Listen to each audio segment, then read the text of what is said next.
Good morning, it's Dr. Garrett, and I'm down here in the gorge near our off-grid cabins. And today I thought I'd talk to you a little bit about B12. Now, B12 is one of those vitamins that we need for pretty much everything. We need it to create hormones. We need it as a precursor to melatonin to help us to sleep.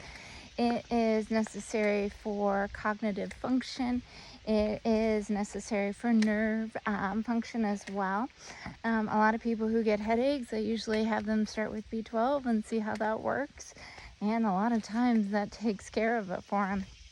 But when we think about B12, it is one of those things that is necessary for the production and a normal health in just about everybody.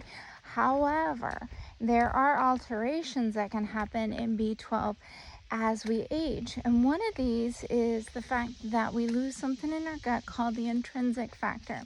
Now, intrinsic factor is what helps us to absorb B12 and to assimilate it or use it as necessary in the rest of our body. So we need this intrinsic factor. However, as we get older, we start losing this intrinsic factor in our gut. Some people who get gastric bypass or certain different gastric surgeries can lose their ability to absorb B12 because they lose this intrinsic factor. Now, B12 is, we call it a vitamin. It's actually a fermented type of bacteria. And this bacteria used to be found in our plants, but because we've denatured our soils so much, we don't tend to get as much B12 out of our plants. We can get B12 from things like eggs and poultry and chicken. However, the cows that we're eating, like beef, you get better amounts of B12 out of grass-fed, grass-finished.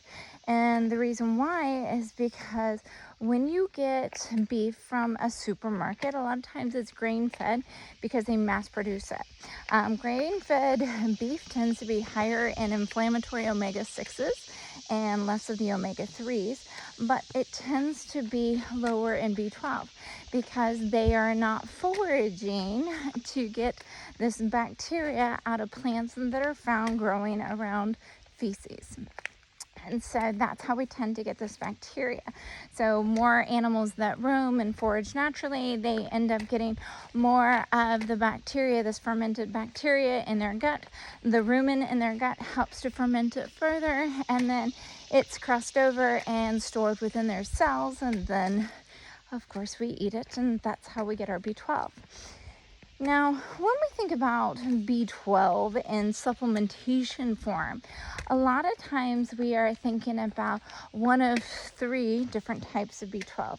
So we have the cyanocobalamin, which is the easiest and the cheapest form of B12. It is stuck with a cobalt and a cyanide molecule, and that is how we get B12 from those. And then there is the methylcobalamin, which is the one that has the methyl groups in it.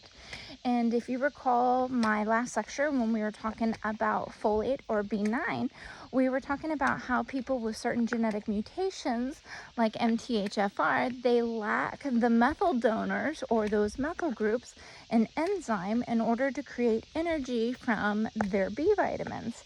And so the methyl already has that enzyme or that methyl donor group in there so that you don't have to worry about that. And then we have hydroxycobalamin. Now, the methylated one is the best. It is a more expensive one. The hydroxycobalamin, it is more of a synthetic version. They take the cyanocobalamin and they chemically derive it to make the hydroxycobalamin. Now, the thing about hydroxycobalamin is it is a great antidote for cyanide poisoning, if you wanted to know that kind of cool stuff. But we like the methyl one. Now, there are certain people who we will draw their blood and we will look and their B12 levels will be elevated. And when we're looking at these elevations in their B12, then we start to wonder, okay, why do we have elevations in B12 but they're not feeling the effects? It could be that they have a genetic mutation in their FUT2 gene. if there is a genetic mutation in the FOOT2 gene, then what happens is they will have high amounts of B12 circulating in the blood, but it won't transpose or transpond over into energy. It cannot be utilized by the body correctly. So we have that. Now, B12 is water soluble. It's typically not stored within the body, with one minor exception. It can be stored in the liver because the liver uses large amounts of B12 in its conjugation pathways and in its cytochrome CYP450 enzymatic pathway to detoxify the body. So the liver will kind of keep some on reserve. Even though the liver is a filter organ, not a storage organ, B12 can be stored there. Now, when we are storing B12 in the liver, it's not large amounts. It's not helping with energy. The body is just storing it so that it can utilize it for detoxification purposes. Aha, I found some chanterelles. We are into August, and we've got some beautiful chanterelles. So how do I know this is a chanterelle and not a jack? You can see when I opened it up here, it is white on the inside and not orange. So we'll stick these in our bag. There's a nice little cluster here. But back to B12. We'll come back and we'll grab these. So when we are thinking about, people who are having problems absorbing B12, first thing that we're thinking about is the gut. The second thing that we are thinking about when we have someone who's having problems absorbing B12 is, do we have on board certain medications that stop the gut from absorbing? So this would be things like PPIs or proton pump inhibitors. So things like omeprazole, Prilosec, Prevacid, these sorts of things will stop your absorption of B vitamins. The same thing with things like metformin. Metformin is going to stop the absorption of B vitamins. And so these are things that we want to keep in mind and we want to look at in somebody who may not be getting the adequate amounts of B12.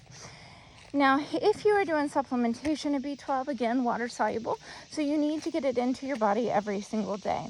Doesn't matter if you take it with food, without food, just make sure you're drinking plenty of water with it. That way the body can readily absorb it. Now, a lot of them will have carrier molecules on them, and these carrier molecules will come out in your urine, which may discolor the urine a little bit. That's perfectly fine.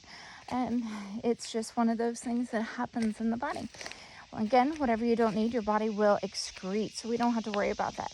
Now, who shouldn't be doing B12? So certain people with liver disorders should not be doing B12. If you've got large amounts of ALT, AST in your liver, then this could be a sign of a clearance issue or a toxin issue. We think of AST as the transaminase for more exogenous toxins, and the ALT is for more endogenous toxins. And so these SOS flags go up whenever the body's mad at you. So this is one of the things that we look at when we're thinking about supplementing somebody with B12.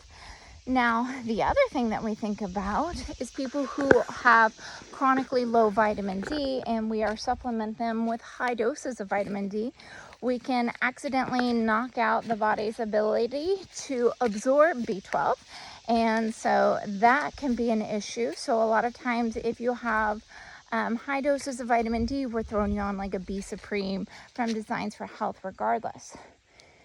Now, the other one is Leber's disease. We worry about Leber's disease in people who have B12 issues because Leber's disease can cause issues with your eyes. And so we want to make sure that you don't having any problems with that and absorbing too much B12 causing more eye issues. So B12, great vitamin. Very few people shouldn't take it.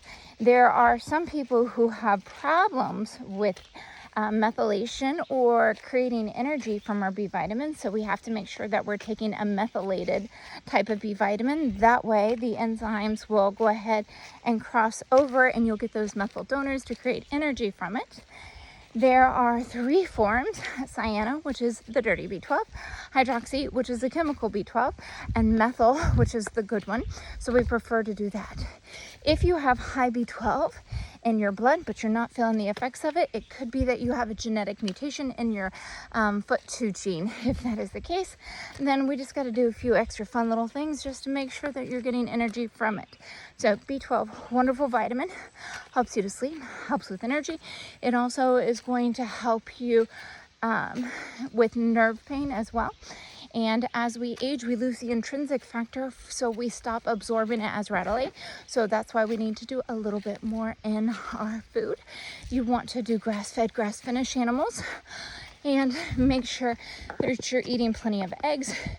If you are having problems with that and you don't like that, then you need to supplement. And if you are supplementing, make sure that the supplement is a good supplement. Make sure you're drinking plenty of water, and make sure that your liver is able to clear it. So if you have any questions, give me a call.